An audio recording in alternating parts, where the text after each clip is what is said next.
रोटी बन गई है। करीना, करिश्मा, माँ जी को खाना परोस दो। मैं नहीं कर रही, करिश्मा तुम कर दो। अरे मैं क्यों करूं? जेठानी जी ने हम दोनों को बोला है, तो सिर्फ मैं ही क्यों? और मुझे गर्मी लग रही है, तू परोस दे माँ जी को खाना। नहीं मैं नहीं, तू कर, तू कर, तू कर। नहीं नहीं, तू ही कर। अरे तुम दोनों ने ये क्या दिमाग खराब कर रखा है?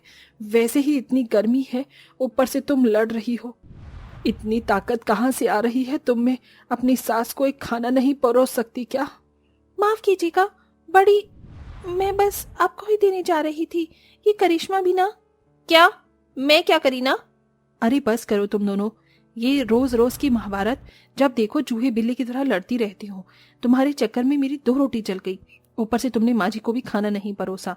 ये तो तुम जानती हो घर में राशन पानी कितना है। अब इसे भी जला जुलूकर खत्म कर दोगी तो ठीक है, परसों भूखे रहना। सॉरी जिठानी जी, हमें माफ कर दीजिए, दोबारा से हम नहीं लड़ेंगी। बहुत बढ़िया, और अगर लड़ती हुई दिखाई दी तो सुरभि से बेलन लेकर मैं तुम्हें मारूंगी। माफ करिएगा माँ जी, दोबारा हम दोनों ऐसी हरकत नहीं करेंगे। पर क्या करें, गर्मी की वजह से कुछ करने का मन नहीं करता, उठने का भी, और भूख तो समझो मर ही जाती है। हाँ माँ जी, सामने वाली शारदा के घर में 2 टन का एसी आया है, वो पूरे फ्लोर को ठंडा कर देता है। काश हमारे पास भी फ्रिज या एसी होता तो ठंडक से पानी पीते और एसी की हवा में खाना खाते, फिर ना पसीना आता ना हम लड़ते झगड़ते। अब अपनी लड़ाई का सारा दोष बेचारी गर्मी पे मत डालो, तुम दोनों वाकई में हरामी हो। करिश्मा, करीना, तुम्हारी यही सजा है कि अब तुम दोनों खाना बनाओगी और परोसोगी, मैं और सुरभि तभी खाएंगे। अरे माँ जी, इसकी क्या जरूरत थी? बहुत जरूरत है, वो इन्हें भी तो पता चले बहू कि गर्मी में खाना बनाते हुए कैसा लगता है। वैसे भी ज्यादातर तू ही बनाती है, ये नहीं। उसके बाद करिश्मा, करीना खाना बनाती हैं और जेठानी सास गर्मी में बैठकर खाते हैं। माँ जी सच बताऊं तो गर्मी में खाने की इच्छा भी नहीं हो रही। खा ले बहू खा ले, वरना जो है वो भी नहीं मिल पाएगा। फिर दोनों चुपचाप खाना खा लेती हैं। दूसरी ओर खाना बनाते हुए करीना को गर्मी लगने लगती है। हाँ माँ जी, बहुत गर्मी लग रही है खाना बनाते हुए। सुरभि जेठानी जी, आप कैसे कर लेती हैं? मेरे से तो बैठा ही नहीं जा रहा, और मुझे तो खाना देते हुए भी गर्मी लग रही है। अब आ गई ना अकल तुम दोनों को, इसलिए बोल रही थी तुम्हें कि कुछ समझ ही नहीं आता है। सारा काम बस अपनी जेठानी पर छोड़ जाते हो, खुद कामचोर देवरानी की तरह रहती हो। ऐसे ही गर्मी में 2 दिन बीत जाते हैं।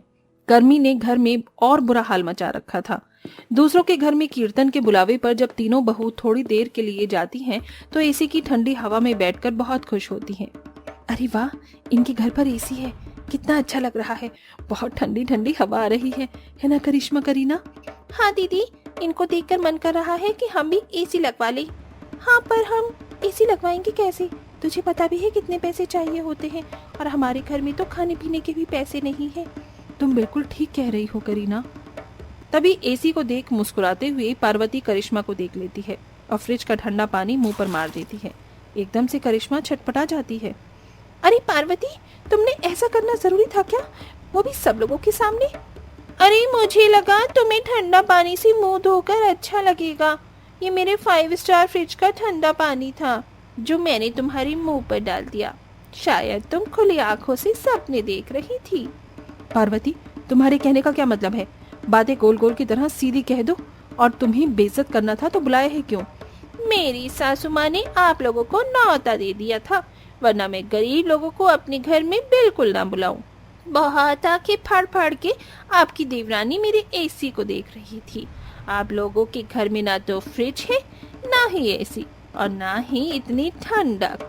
तो मैंने सोचा क्यों ना इस फ्रिज का ठंडा पानी डालकर इस सपने से जगा दूं। बहुत हो गया पार्वती, तू अब हमारी गरीबी का ऐसे मजाक नहीं उड़ा सकती, समझी? एक दिन आएगा और हम इतने भी गरीब नहीं है कि एसी और फ्रिज ना खरीद पाए, समझी तू? अरे भाई देखो सब लोग, इनके घर में खाने के लिए पैसे नहीं है, पतियों को 1 महीने से देखा नहीं है, फिर भी पंख फड़फड़ाए जा रही हैं। अरे जा बहन जा। बेइज्जत होकर वहां से तीनों घर आ जाती हैं। अरे क्या हुआ, तुम तीनों की आंखों में आंसू? मुझे बताओ। क्या बताना है माँ जी, उसकी सास हमें प्यार से बुलाती है और पार्वती ने हम तीनों को फ्रिज और एसी की वजह से बेइज्जत कर दिया कि हम वहां पर हवा खाने जाती हैं।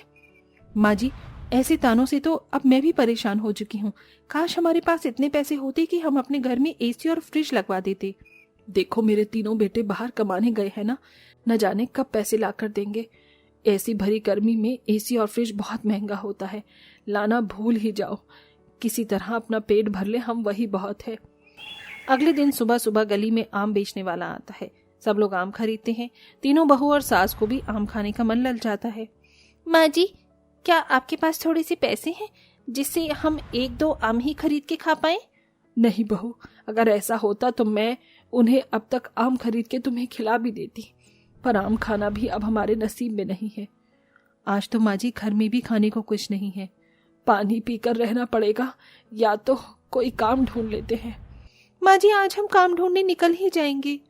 आम को देख अपना मन मारकर दोनों जेठानी देवरानी घर के अंदर आ जाती हैं और कुछ देर बाद गर्मी में नौकरी ढूंढने के लिए निकल जाती हैं।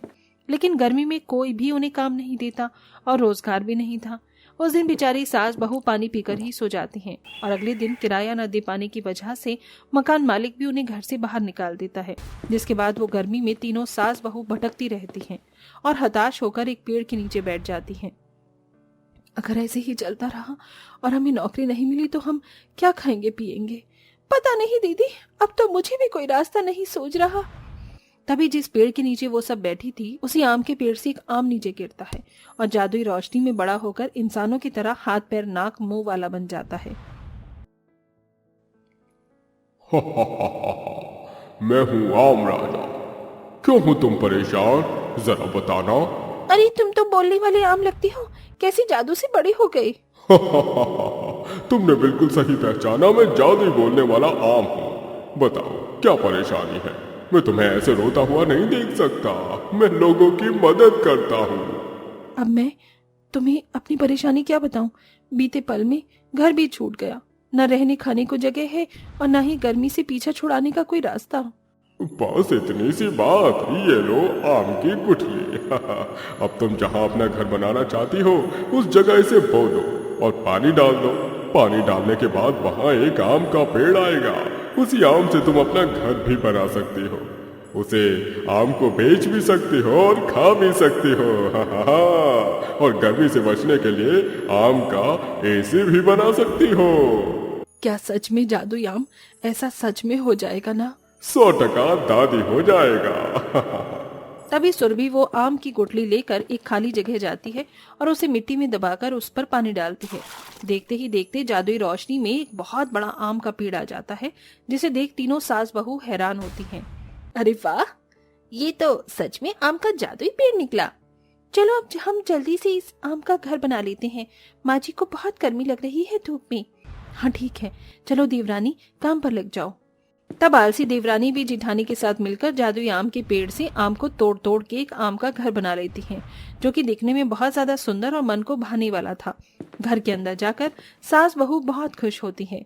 अरे वाह बहू, हमारा आम का घर तो बहुत सुंदर है और यहाँ से आम की खुशबू भी आ रही है, लेकिन गर्मी लग रही है।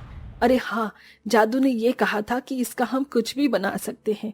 1 मिनट माँ जी, मैं अभी आई। करिश्मा उस आम के पेड़ से जादुई आम को तोड़कर ले आती है और घर में आकर कहती है, जादुई आम का एसी बनकर हमें ठंडी ठंडी हवा दो। तभी जादुई रोशनी में आम हवा में उड़कर दीवार पर चिपक जाता है और एक आम का एसी वहां बन जाता है, जिसे ठंडी ठंडी हवा आने लगती है। अरे वाह, इसे तो बिल्कुल असली एसी की तरह हवा आ रही है। हाँ चलो अब जल्दी से आम का फ्रिज भी बना लेते हैं। तभी सुरभि जादुई आम से आम का फ्रिज भी बना लेती है, जिसे खोलने पर अंदर से आम का जूस, आम पुडिंग, आम पन्ना, आम का केक, आम की आइसक्रीम खाने को मिलती है। स्वादिष्ट खाने को देख सास बहू जेठानी खाने पर टूट पड़ते हैं। अरे मोरी मैया, 2 दिन से बहुत भूख लगी थी, आज जाकर पेट में इतना अच्छा अच्छा खाना गया है। ये तो बहुत स्वादिष्ट है, लेकिन सिर्फ आम का ही है। हाँ जी, ये तो आपने बिल्कुल ठीक कहा, इसमें सिर्फ आम के खाने की ही चीज़ निकली है। लेकिन दीदी अब हमारे पास आम का घर भी है, आम का फ्रिज भी है और आम का एसी भी है। मैं सोच रही थी इतने सारे आम हैं हमारे पास, क्यों ना उसका अचार और उसका जूस बनाकर बेचें। सीजन है तो ये काम बहुत चलेगा। हाँ तुमने बिल्कुल ठीक कहा करीना, हम बिल्कुल ऐसा ही करेंगे और अपने पति को भी वापस बुला लेंगे, क्योंकि अब हमारे पास अपना बिजनेस है। हाँ दीदी। इस तरह गरीब देवरानी जेठानी मेहनत और जादू से आम का घर, एसी और फ्रिज बना लेती हैं, जिससे उन्हें गर्मी में अब कोई परेशानी नहीं होती। और आम के पेड़ से ढेर सारे ताज़ा आम बेचकर अब वो अपना घर चलाती हैं और उसका जूस और अचार भी बनाकर देती हैं। पति भी वापस आकर उनके काम में हाथ बटाते हैं और अब वो खुशी खुशी रहने लगती हैं।